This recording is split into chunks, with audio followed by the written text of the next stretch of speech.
안녕하세요. 오늘도 사연살롱을 찾아주셔서 감사합니다. 전 항상 사연살롱의 사연을 들으며 하루의 시작을 맞이하고 있는 애청자입니다. 전 얼마 전 한 사람의 지나친 욕심으로 인해 가정의 평화를 와장창 깨뜨릴 뻔한 사람이에요. 세상은 넓고 또라이는 많다더니 사람 대하는 일을 하면서 별의별 사람을 다 만났다고 생각했던 저였는데도 충격을 받고 말았답니다. 터무니없을 정도로 욕심을 부리는 한 사람으로 인해 선한 사람이 얼마나 마음의 상처를 받고 피해를 볼 수 있는지 뼈저리게 깨달은 사건이었죠. 여러분도 제가 겪은 얘기를 들으신다면 제 말에 공감하실 수 있을 겁니다. 동시에 당하고만 있지 않았던 저의 통쾌한 한방을 듣게 되신다면 커다란 재미도 느낄 수 있을 테니 기대해 주세요. 제 동료들은 하나같이 박장대소하며 좋아했으니 분명 이걸 들으시는 분들도 그러실 겁니다. 저는 올해로 환갑을 막 넘긴 아줌마예요. 저에게 눈에 넣어도 아프지 않을 귀한 딸이 있는데요. 아주 오래전 남편을 일찍 보내고 저 혼자의 힘으로 온갖 고생을 하며 키워낸 딸이랍니다. 고작 32살밖에 안 됐던 남편을 보내고 나서 저는 남들처럼 주저앉아 엉엉 울거나 슬퍼할 여유조차 없었어요. 당장 걸음마도 못된 딸아이부터 챙겨야 했으니까요. 중학교만 겨우 졸업한 제가 당시 할 수 있었던 건 당장 시장으로 나가 이 가게, 저 가게에 허드렛 일을 돕는 일이었습니다. 허리가 굽고 손발이 부르트도록 하루 종일 일을 했던 것 같네요. 저희 모녀의 딱한 사정은 시간이 지나며 시장 상인들에게 전부 알려지게 되었고, 감사하게도 평소 저를 안쓰럽게 보시던 한 과일가게 사장님이 저에게 가게를 맡겨주셨어요. 그때부터 과일을 팔며 애를 키우고 또 그 시장 일대가 전부 재개발로 갈아엎어져 대형 마트가 생긴 이후에도 전 마트에서 가진 야채와 과일, 채소를 팔았답니다. 엄마가 고생하는 걸 어려서부터 보면서 자란 제 딸은 철이 일찍 들 수밖에 없었어요. 남의 집 아이들은 사탕 하나 더 사달라고 울고 떼쓰던 아이부터 저희 딸은 제 일터러와 일손을 돕거나 온갖 책을 보고 또 봤죠. 그런 모습이 오히려 안쓰러웠던 제가 딸에게 친구들이랑 같이 나가서 놀라고 등을 떠밀어도 딸아이는 딱 잘라 거절했어요. 떡볶이 사장님이 그러는데 엄마랑 내가 행복해지려면 돈이 필요하대. 돈이 많아지려면 책을 많이 읽어야 한댔어. 내가 이거 많이 읽어서 엄마 돈 많이 벌게 해줄게. 그럼 우리 행복해질 거야. 네 나이엔 그러지 않아도 돼. 떡볶이 사장님이 괜히 그러는 거야. 동네 애들이랑 학교도 같이 다닐 텐데 친구 없이 학교 다니게 되면 어쩌려고 그래. 얼른 애들이랑 나가 놀아. 싫어. 난 걔네들보다 엄마가 더 소중해. 딸이 그런 모습에 저는 늘 마음이 미어지는 것 같았죠. 그리고 딸의 모습이 저에게는 굉장한 자극이 되었어요. 딸이 원하는 게 공부라면 그거라도 원 없이 시켜주기 위해 저는 더 열심히 일을 했죠. 그런 저의 모습이 주변 사람들에게 좋게 보였는지 마트에 오시는 손님들도 절 굉장히 좋아해 주었고 회사에서도 절 높게 평가를 해주었어요. 저는 점점 높은 자리에 올라 나중에 마트의 절반을 관리하는 업무까지 맡게 되었답니다. 직급이 올라가면서 벌이도 덩달아 오르게 되었고요. 덕분에 저희 딸 대학 자금만큼은 알차게 모을 수가 있었어요. 어려서부터 속이 깊던 제 딸은 돈도 많이 벌고 어려운 사람도 도울 수 있는 일을 하고 싶다며 간호사가 되길 꿈꿨어요. 결국 학교 성적이 워낙 좋아 우리나라에서 내노라 하는 좋은 간호대학을 갈 수 있었고 남들이 꿈에 그리는 병원에서 일을 하게 되었답니다. 저한테 제 딸은 제 인생의 모든 것이라고 해도 과언이 아니었어요. 좋은 건 못 해먹이고 못 입혀줬는데도 사춘기 한 번 없이 번듯한 성인이 된 제 딸이 제 인생 최고의 자랑이자 자부심이었죠. 그런데 예상보다 빨리 그날이 오고 말았어요. 저희 딸 입장에서 결혼이라는 단어가 나오는 날 말입니다. 엄마 있잖아. 나 사귀는 사람 있어. 그래? 뭐 요즘 그런 것 같긴 하던데. 근데 왜? 갑자기 무슨 일인데? 엄마, 나 그 사람이랑 결혼하려고. 뭐? 결혼? 어떤 사람인데? 만난 지 얼마 안 되지 않았니? 그 사람은 몇 살인데? 너보다 나이 많아? 응, 나보다 4살 많고 같은 병원에서 일하는 의사야. 만난 지는 1년 조금 넘었어. 정말 좋은 사람이야. 다은이 네가 아직 25살밖에 안 됐는데 좀 이른 거 아니야? 나이만 보면 그렇긴 한데 이 사람 정말 좋은 사람이야. 엄마도 만나보면 내가 왜 결혼까지 결심했는지 알 거야. 딸이 그렇게까지 말하니 저도 더 이상 말을 아꼈어요. 물론 저희 딸이 고른 남자라면 분명히 사람 됨됨이도 바르고 선한 사람일 거라고 믿었지만 25살밖에 안 된 딸이 시집을 간다고 하니 놀랐던 건 사실이에요. 어떤 사람이길래 생각이 깊고 신중한 저희 딸이 그렇게 이른 나이에 결혼을 결심했는지 저도 궁금하더군요. 솔직히 말하자면 저희 딸이 그 전에 연애를 많이 해본 건 아니어서 내심 걱정이 살짝 되기도 하고요. 하지만 얼마 뒤에 만난 예비 사위는 그런 일말의 걱정조차 눈 녹듯이 녹아내리게 만드는 사람이었어요. 딸의 말대로 정말 좋은 사람임이 틀림없었죠. 그날은 이른 초봄으로 아직 쌀쌀한 날이었는데 딸과 예비 사위의 일이 아직 끝나지 않아서 제가 병원 안에 잠깐 앉아서 기다려야 했어요. 두 사람이 늦은 것이 아니라 제가 앞전의 일정이 예상보다 일찍 끝나면서 시간이 애매하게 남은 거였죠. 딸은 밖이 추우니 안에 들어와서 기다리라고 했고 저 역시 혹시나 예비 사위가 일하는 걸 볼 수 있지 않을까 싶어서 흔쾌히 그러겠다고 했어요. 넓은 병원 의자 한 기퉁이에 얌전히 앉아 애들을 기다리는데 딸이 사진으로 보여줬던 그 남자가 한 환자를 배웅하는 게 보이더라고요. 딱 봐도 몸이 불편해 보이는 할아버지였는데 괴팍한 언성에도 넉살 좋게 안내를 하면서 웃는 얼굴로 배웅을 하는 모습이었습니다. 그런 모습을 보니 저 역시 저희 딸이 사람을 제대로 봤구나 싶으면서 안심이 되었어요. 예비사위는 절 못 보고 그대로 다시 들어갔지만 그때의 첫인상이 저에겐 굉장히 좋게 남게 되었죠. 그래서 이후 약속 시간에 만난 사위에게 굉장히 너그럽게 대할 수가 있었어요. 목소리 큰 할아버지한테는 그렇게 넉살이 좋더니 제 앞에선 잔뜩 긴장을 하는 게 우리 딸한텐 정말 진심이구나 싶었어요. 어머님 안녕하십니까? 다은이와 사귀고 있는 강민호라고 합니다. 반가워요. 우리 다은이한테 얘기 참 많이 들었어요. 너무 좋은 사람이라고. 아닙니다. 다은이가 더 좋은 사람이에요. 긴장 풀어요. 우리 다은이가 갑자기 결혼 얘기를 꺼내서 내심 놀라고 당황스러웠는데 이렇게 만나보니 걱정이 싹 사라지네. 인상만 봐도 알겠어. 얼마나 선한지 말이야. 좋게 봐주셔서 감사합니다, 어머님. 결혼한다면서 무슨 어머님, 장모님이라고 해요. 네네. 어머, 장모님도 말씀 편하게 하십시오. 좀처럼 긴장을 풀지 못하는 예비 사위의 모습에 저는 딸과 눈빛을 교환하면서 얼마나 웃음을 참았는지 몰라요. 진득하니 앉아서 이야기를 나눠보니 예비 사위는 정말 진중하고 생각도 깊은 사람이더군요. 저희 딸을 대하는 태도도 너무 다정했고요. 그런 모습에 전 두 사람의 결혼을 흔쾌히 허락할 수밖에 없었답니다. 그날 저희 세 사람은 즐거운 시간을 보내고 헤어졌어요. 저렇게 훌륭한 아들을 둔 예비사도는 당연히 좋은 사람일 거라고 생각했고 그런 집안이라면 제 딸을 믿고 맡길 수 있겠다고 생각했죠. 그런데 그런 저의 생각이 커다란 착각이었더군요. 제가 자식을 결혼시키는 게 처음이라 아니랬던 것 같아요. 며칠 뒤 결혼 준비로 한창 들뜨고 정신이 없던 저희 딸이 축 처진 어깨로 집에 들어오더라고요. 제 배로 나온 제 자식이 그런 모습으로 집에 들어온 적이 처음이라서 전 깜짝 놀랐죠. 딸, 무슨 일이야? 왜 이렇게 힘이 없어? 밖에서 무슨 일 있었어? 아니야, 아무것도.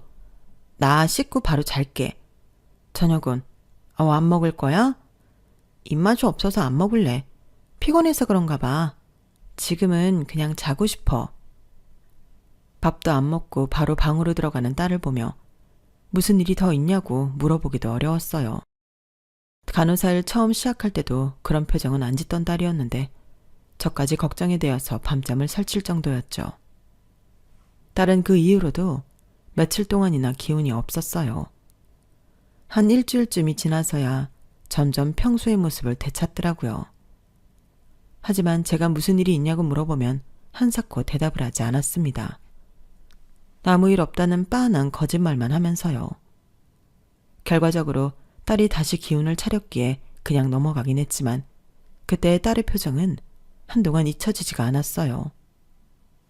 그런 일이 있고 나서 약 보름쯤 지났으려나요? 딸과 예비 사이가 한 번 더 찾아오더군요. 상견례 자리를 마련하려고 한다면서요. 저야 마트에 다니는 일정이 똑같으니 예비 사돈 일정에 맞추겠다고 했고 그렇게 빠른 시일 내에 상견례 날짜가 잡히게 되었어요.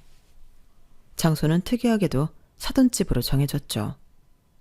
주소를 찾아보니 강남 한복판에 있는 엄청난 고급 아파트였어요. 인터넷으로 헉소리가 날 만큼 으리으리하고 고급스러운 아파트 외관을 보고 없던 긴장감이 밀려오긴 했지만 그래도 애써 마음을 가라앉히려고 노력했어요. 예비사위가 그랬던 것처럼 사돈도 저희 형편에 상관없이 마음을 열어줄 거라고 생각하면서요. 상견례 날 저는 최대한 저희 딸을 생각하는 마음으로 없는 돈을 털어 백화점에 가서 마련한 단정한 새 옷을 입고 한 손에는 과일 바구니를 들고 그렇게 사돈댁을 방문했어요. 딸은 저에게 그런 거 안 들고 가도 된다며 한사코 말렸지만 저는 그럼에도 과일 바구니를 챙겼답니다. 특별히 신경 써서 좋은 과일들만 골라 담은 것이고 빈손으로 가는 것보단 낫다는 생각이었거든요. 하지만 으리으리한 엘리베이터를 타고 예비 사돈댁에 들어가는 순간 저는 깨달았어요. 딸이 한사코 비싼 거 들고 가지 말라고 하는 이유를요. 저희 딸이 그런 거 안 들고 가도 예비 사돈이 잘 대해주신다는 의미로 그런 줄 알았는데 현실은 정반대였죠. 이게 무슨 일하는 이모님이라도 드려야겠네. 거기 놓고 들어오세요. 현관문이 열리고 처음 예비 사돈을 보자마자 전 사람 좋은 웃음으로 과일 바구니를 건네는데요. 제가 건네는 과일 바구니를 보자마자 예비 사돈이 인상을 찌푸리며 이렇게 얘기하는 겁니다. 대놓고 면박을 주니 사람을 그렇게 많이 대해본 저도 순간 뭐라 반응을 할 수 없었어요. 아침 드라마랑 현실은 달라서 예상치 못하게 무례한 말을 들으니 아무 말도 꺼낼 수가 없더라고요.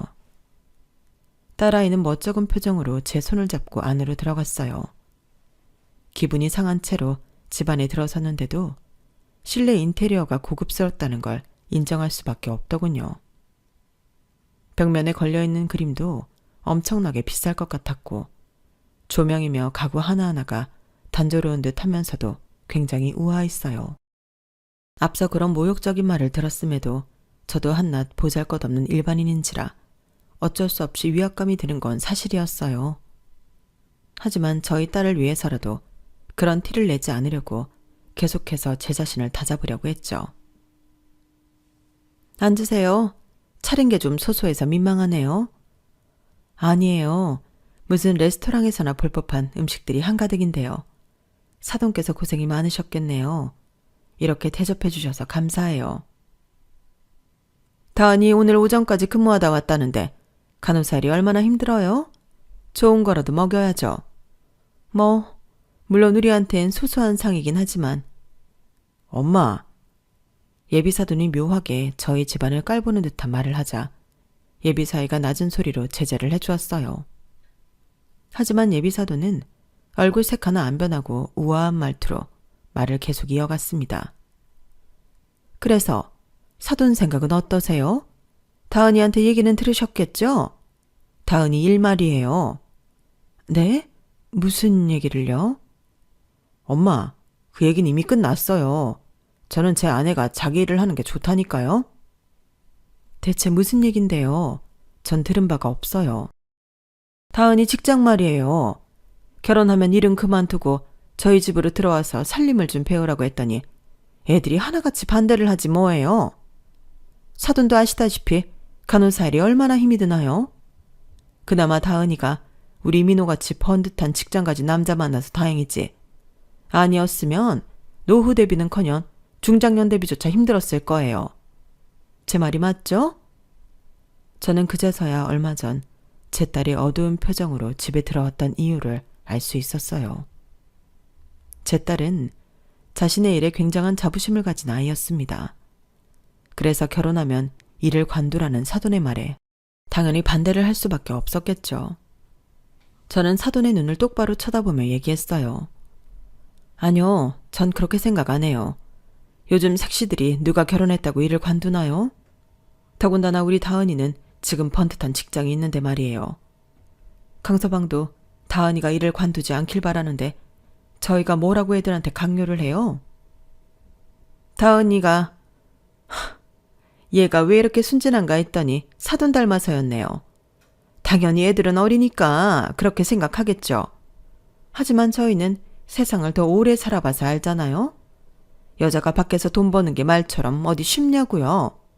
게다가 저희 아들이 바빠서 내조해줘야 하는 것도 한두 가지가 아닐 텐데 일까지 하면서 그걸 어떻게 다 챙긴다는 거예요?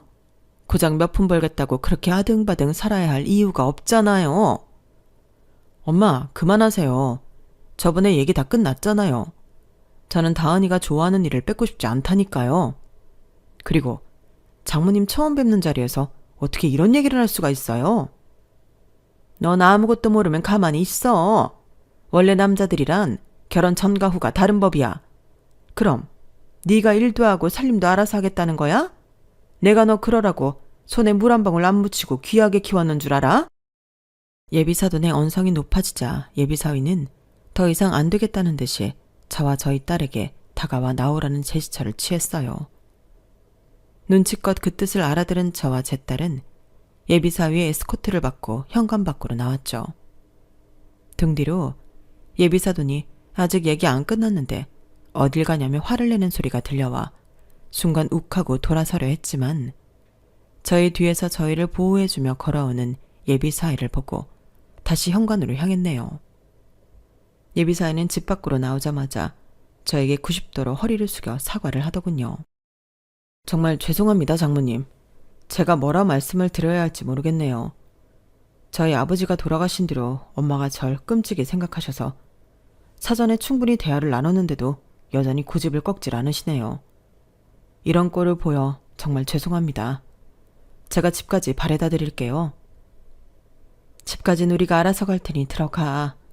사돈이랑 다시 한번 제대로 대화를 해봐. 사돈 마음을 돌릴 때까지는 우리는 그만 만나는 게 좋겠네. 나로서도 초면에 이런 말을 듣게 되니 여간 당황스러운 게 아니야. 우리 딸이 간호사가 되기 위해 얼마나 노력했는지 자네 알지? 병원에서도 우리 딸만큼 친절하고 일 잘하는 간호사는 드물 거야. 그럼요. 잘 알고 있어요. 제가 저희 엄마를 다시 설득시켜 보겠습니다. 정말 죄송해요. 사실 예비사돈의 인성이 나쁜 게 예비사위의 잘못은 아니었어요. 오히려 그런 엄마 밑에서 심성이 바른 사람으로 자란 예비사위가 기특한 게 맞았죠. 하지만 당장 제 딸은 속상한 표정을 감추지 못한 채 눈물이 그렁그렁했고 저 역시 그 꼴을 당하고 기분이 좋을 리 없었어요. 그래서 예비사위한테는 인사 한마디도 하지 않고 곧장 엘리베이터를 타고 내려왔습니다. 집으로 돌아오는 길에 저는 딸과 허심탄회하게 이야기를 나눴어요. 짧지만 깊은 대화였죠. 저희 딸은 자신의 커리어와 결혼 사이에서 무엇을 더 우선적으로 생각해야 할지 모르겠다며 눈물을 흘리더군요. 저는 섣부른 말을 뱉을 수가 없었습니다.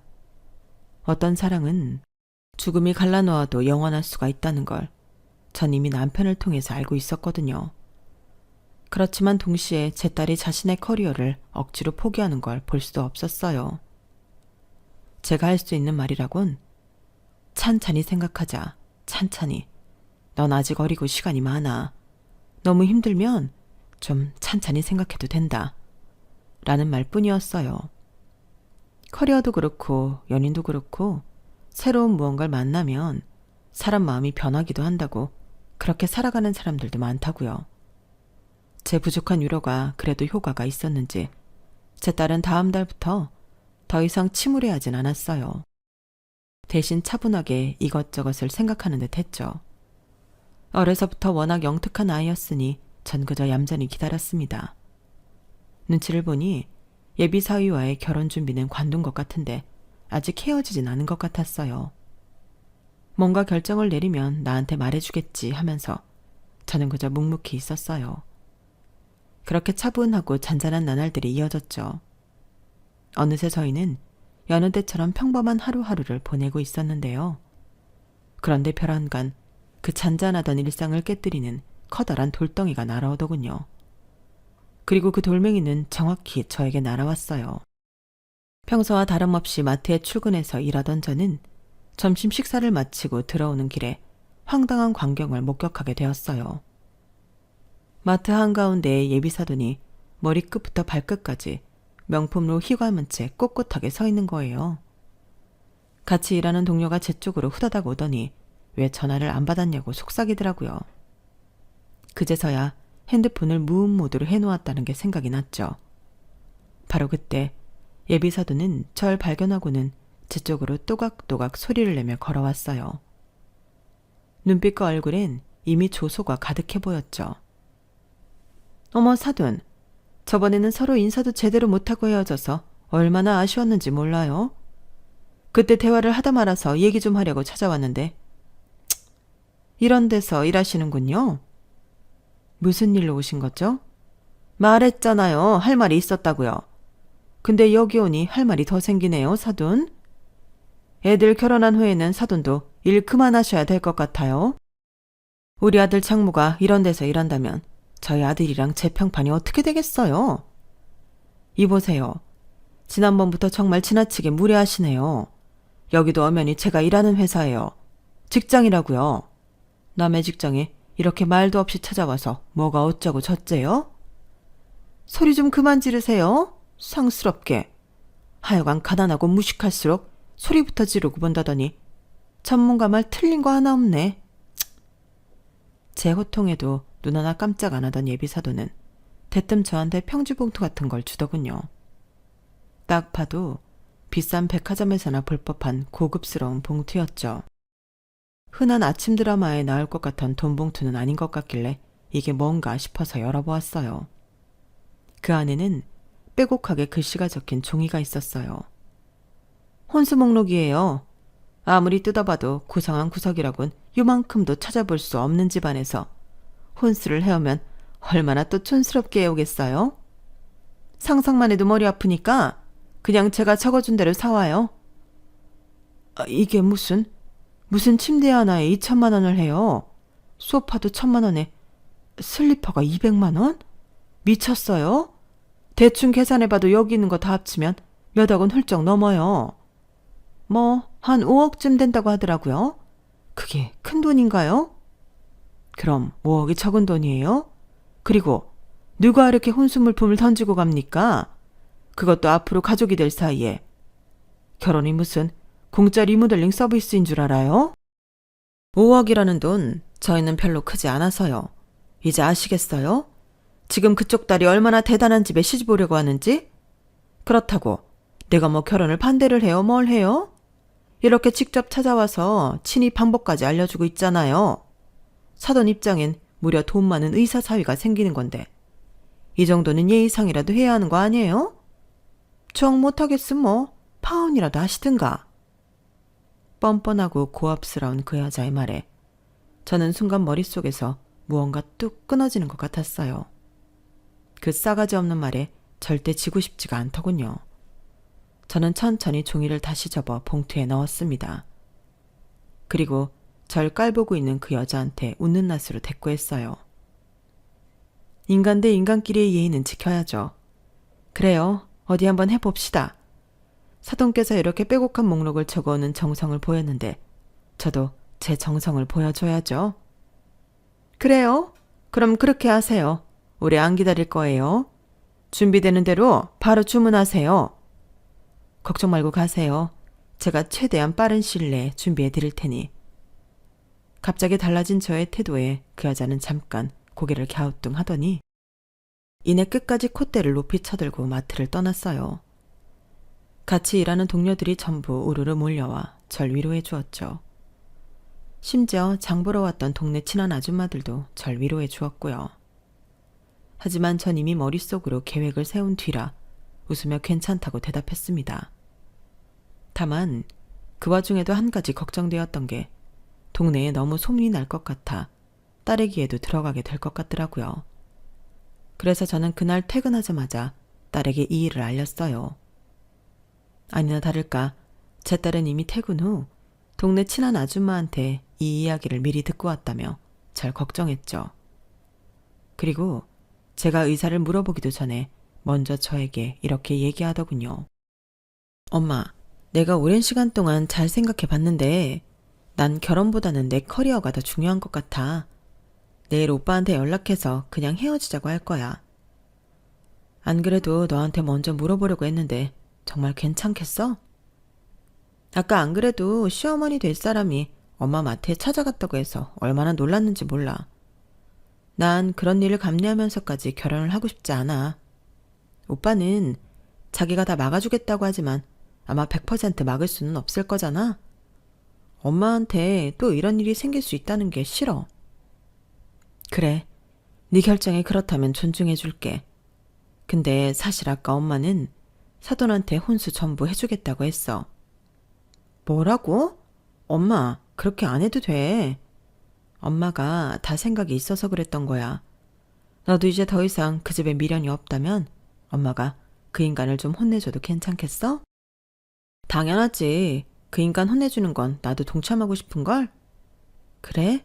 그러면 저는 딸에게 제가 생각하고 있던 내용을 자초지종을 설명해 주었어요. 제 모든 설명을 들은 딸은 그 자리에서 배꼽을 잡고 웃었죠. 저희 둘은 그날로 5억짜리 혼수를 준비하는 데 열을 올렸답니다. 포장지 하나하나 최대한 고급스러운 걸 고르면서 정성스럽게 준비를 했죠. 매일 저녁마다 딸과 함께 준비하는 시간이 얼마나 즐거웠는지 몰라요. 솔직히 지금 생각해보면 그런 즐거움을 준 그 여자한테 고맙기까지 할 정도예요. 대망의 날이 다가오자 저희는 그 여자의 집으로 향했습니다. 계획했던 대로 그날 오전에 오늘 혼수 물건들이 전부 배송될 예정입니다. 사돈께서 기쁘게 받으시길 바랍니다. 라고 문자를 남겨놓았죠. 사실 그 여자가 모르는 사실이 하나 있었는데요. 그건 바로 모든 혼수 물품들을 저와 제 딸이 직접 배달한다는 것이었어요. 저희 두 사람은 저희 몸집보다도 더 큰 택배 상자를 들고 그 여자의 고급 아파트를 찾아갔습니다. 모자를 푹 눌러 쓴 채 현관 호출 버튼을 누르니 문을 열어주더군요. 미리 알아본 바로는 그날은 일하는 이모님이 오지 않는 날이라서 그 여자가 직접 문을 열어준 거였어요. 딸과 함께 엘리베이터를 타고 올라가는데 저도 모르게 긴장이 되어 심장이 콩닥콩닥 뛰더라고요. 초인종을 누르자 드디어 그 여자가 모습을 드러냈고 저희는 문이 열리자마자 택배 상자를 들고 그대로 거실 안으로 들어갔습니다. 그 여자는 상자를 하나씩만 들고 오는 저희를 보고 의아해했죠. 이게 뭐예요? 오늘 혼수가 전부 온다고 했는데 이 2개가 다예요? 자, 잠깐! 신발 신고 들어가지 말아요. 뭐 하는 거예요? 신발을 신은 채로 거실까지 걸어가자 그 여자는 깜짝 놀라 제 뒤를 따라왔어요. 저는 이때다 싶어 거실 한켠에 박스를 내려놓고 모자를 벗었습니다. 그 여자는 절 발견하고 눈이 포도알 만큼 커졌어요. 저는 웃으며 말했죠. 네, 이게 다예요. 오랜만이네요, 사돈. 사돈이 준비한 물건 전부 이렇게 손수 준비해왔습니다. 저도 정성을 다하겠다고 했잖아요. 사돈은 제가 웃으며 이야기를 하니 당황스러웠는지 말을 버벅거리면서 대답하더라고요. 뭐야? 왜 다 당신이 직접 와? 이게 혼수물품 전부라고요? 지금 이게 다 무슨... 아니, 너는 다은이 아니니? 너는 이 시간에 일은 안 하고 왜 여기에 있는 거야? 두 사람 대체 무슨 꿍꿍이냐고? 왜 여기 있냐뇨? 제 결혼이랑 관련된 일에 제가 참여하는 게 이상한 일은 아니잖아요? 더군다나 적어주신 혼수 물품이 여간 많아야지. 저희 엄마가 여기까지 택배 배달을 하시는데 딸인 제가 당연히 와서 도와야죠. 안 그래요? 뭐? 내가 적어준 혼수? 지금 이게 다 혼수 물품들이라고? 딱 보니까 돈도 없어서 꼴랑 조명 몇 개만 들고 온 것 같은데 어디서 두 눈을 똑바로 뜨고 있어. 남의 집에 신발까지 신고 들어오고 말이야. 저는 두 사람이 대화하는 사이에 재빨리 푹 뜯어버렸어요. 그리고는 안의 내용물들을 그대로 거실에 와르르 쏟아냈죠. 아, 이게 다 뭐야? 뭐긴 뭐야? 당신이 요구한 혼수들이지. 내가 당신이 얘기한 거 전부 챙긴 데다가 오히려 더 얹어줬다고? 여기 잘 찾아보면 소파도 있고 TV도 있고 심지어 배도 있잖아. 여기 봐. 제가 엄지발가락으로 툭 친 건 다름이 아니라 작은 배 모양의 레고였어요. 상자 가득 들어있던 레고 조각들이 거실에 와르르 쏟아지자 그 여자는 경악을 하며 소리를 지르더라고요. 기겁을 하다가 그만 발을 헛디뎠는데 굉장히 안타깝게도 레고 조각을 하나 밟았나 봅니다. 아악 하는 외마디 비명과 함께 왼발을 움켜쥐더군요. 그 꼴을 보고 저희 딸은 깔깔 웃으면서 본인의 택배 상자를 뜯었어요. 배가 있는데 물고기가 없으면 쓰나. 어머님, 여기 물고기도 잔뜩 있어요. 어머님이 좋아하는 찻잔도 있고 보석도 그득그득하네요. 뒤이어 딸이 쏟아낸 박스에는 온갖 인형용품들이 가득했답니다. 바닷속 놀이 인형들과 티타임 놀이 인형들, 인형들한테 입히는 각종 옷과 액세서리들이 와르르 거실 바닥에 쏟아졌죠. 딸이 쏟아낸 물건들은 좀 더 특별했는데 저희가 며칠 동안 특별히 묻혀놓은 반짝이들이 가득한 물건들이었어요. 순식간에 그 넓고 고급스러웠던 거실은 온갖 레고 조각들과 인형놀이 도구들로 가득 찬 데다가 반짝이까지 여기저기 범벅이 되고 말았죠. 그 여자는 거의 실신할 정도로 기함을 하며 소리를 고래고래 질러댔어요. 이게 다 뭐야? 이 더러운 것들. 당신 미쳤어? 이거 다 어떻게 배상할 거야? 내가 지금 당장 경찰 부를 거야, 경찰. 경찰 부르면 뭐라고 할 건데? 이게 다 당신이 시킨 일이잖아. 여기 이렇게 떡하니 증거가 있는데? 난 당신이 시킨 대로 한 죄밖에 없어. 제가 주머니에서 혼수 목록이 적힌 종이를 꺼내 그 여자 눈앞에 살랑살랑 흔들어대자 그 여자는 그 종이를 뿌리치려고 허우적대다가 또 다른 레고 조각을 밟고 말았어요. 그리고는 또다시 외마디 소리를 지르며 발을 움켜쥐었죠. 아우 저런. 그러게 왜 자꾸 부산스럽게 행동해요? 얌전히 있는 법을 몰라요? 상스럽게. 그런 여자를 신랄하게 비웃어 주었죠. 저희는 남은 레고 조각 반짝이 털 하나하나까지 탈탈 털어낸 뒤에 친절하게도 상자를 들고 나와주었어요. 그 여자한테 마지막 인사도 잊지 않고요. 우리가 재활용까지 다 해줄게요. 세상에 이렇게 착한 택배기사가 어딨어요? 저희는 이만 가볼 테니 수고하시고 앞으로 만날 일 없으니 알아서 유병장수하세요. 이렇게 똑 부러진 딸을 놓치다니. 그러게 마음을 곱게 썼어야지 인간아. 얘기 들었지? 알아서 오래오래 불행하게 살아. 그 여자는 엉망진창이 된 거실 한복판에서 얼굴이 새빨개지도록 화를 내며 소리를 고래고래 질렀어요. 뭐라고 하는지는 잘 안 들리더군요. 워낙 흥분했는지 발음이 막 뭉개졌거든요. 또 화를 내다가 또 반짝이 가루가 목에 걸렸는지 캑캑거리기도 했고요. 마지막으로 본 그 인간의 모습이 머리는 잔뜩 헝클어진 채 반짝이 범벅을 한 우스꽝스러운 모습이라니. 저희 두 모녀는 그날 너무나 행복하게 집으로 돌아올 수 있었답니다. 그리고 바로 다음 날 예비사위가 저희 집을 찾아왔어요. 처음엔 누가 초인종을 누르길래 마침 딸이 퇴근할 시간이어서 무슨 일이지 하고 인터폰을 봤더니 예비사위더라고요. 제가 무슨 일인가 싶어 밖을 나가니 예비사위는 저에게 화난 목소리로 이렇게 얘기하는 겁니다. 어제 저희 엄마 집안을 테러하셨다고 들었습니다. 지난번 일 제가 그렇게 사과를 드렸는데 너무하신 거 아닙니까? 저희 엄마가 그 일로 충격이 엄청 크시단 말입니다. 지금 그 소리를 하려고 여기까지 직접 찾아온 건가? 난 또 그 사람이 뭐 대단한 게 다친 줄 알았네. 충격이야 받아야지. 남의 딸 속을 그렇게 뒤집어 놨으면 말이야. 몸만 안 다쳤으면 됐다는 말씀이에요? 너무하시네요. 저는 엄마가 반대하셔도 다은이랑 끝까지 결혼에 성공하려고 했어요. 엄마를 끝까지 설득할 생각이었다고요. 그런데 엄마를 이렇게 충격받게 하면 어떡해요? 자네, 이렇게까지 화를 낼 수 있는 사람이었나? 그럼 그날 상견례 자리 때 지금처럼 단호한 말투로 사돈한테 맞서지 그랬어. 그 여자가 나랑 내 딸 가슴에 대못을 받고 있는데 그럼 우리가 그 꼴을 참았어야 해? 그러니까 제가 사과를 드렸잖아요, 그날. 지금 사과했다고 유세 떠는 거야? 사과할 일을 애초에 하질 말았어야지. 자네가 사과하면 내가 무조건 자네를 용서해야 한다는 건가? 오빠, 지금 뭐 하는 거야? 한참 원성이 높아질 타이밍에 제 딸이 집에 도착해 이 모습을 다 봤어요. 딸의 날카로운 목소리에 그놈은 안색 하나 안 변하고 똑같은 소리를 늘어놓았죠.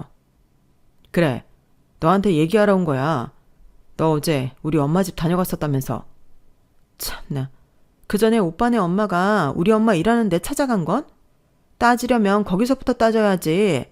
남이 일하는 회사까지 찾아와서 혼수를 뭐? 5억을 해주지 않으면 결혼 안 시킨다는 둥 떠들었던 건 왜 쏙 빼놓고 얘기해?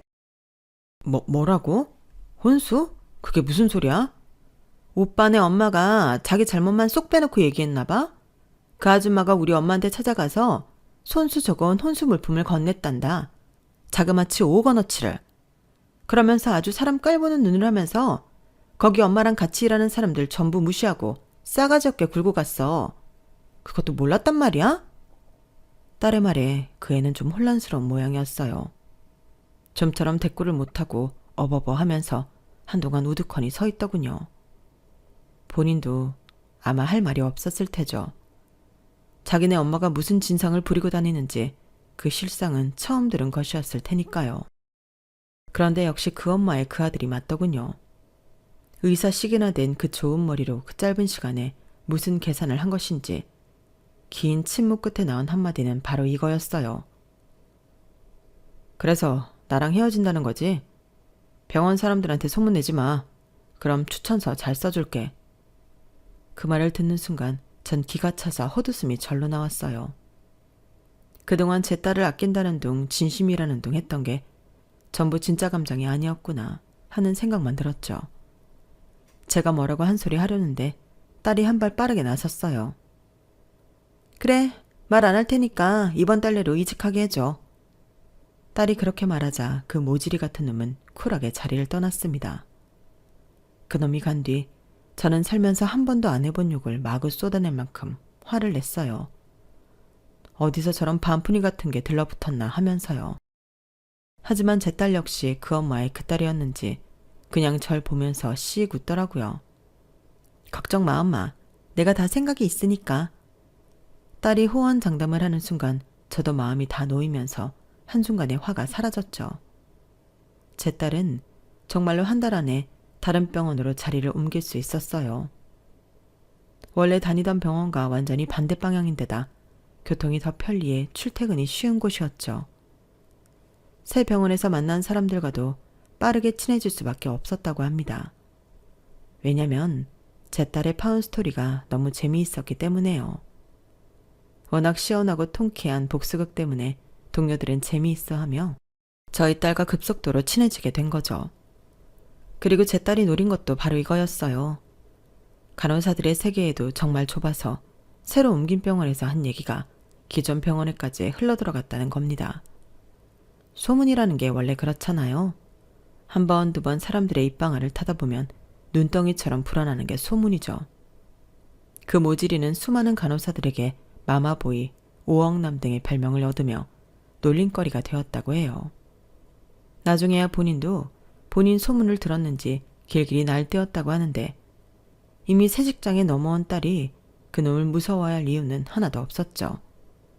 나중에는 그놈도 제 딸을 험담하려고 했다는데 이미 평판이 안 좋을 대로 안 좋아진 그놈의 말을 믿는 사람은 아무도 없었다고 해요. 게다가 유능한 제 딸은 새 병원에서 일 잘한다고 이미 인정을 받았고요.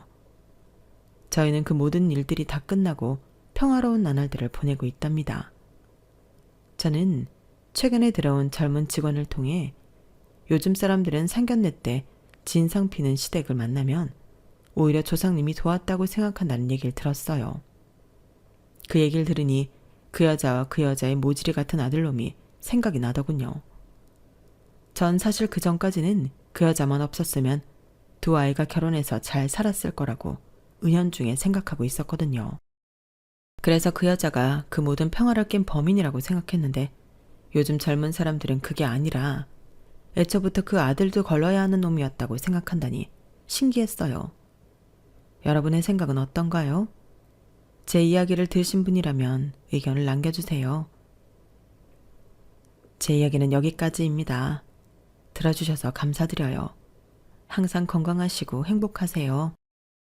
여러분, 사연 댓글에 응원과 현명한 조언 부탁드려요.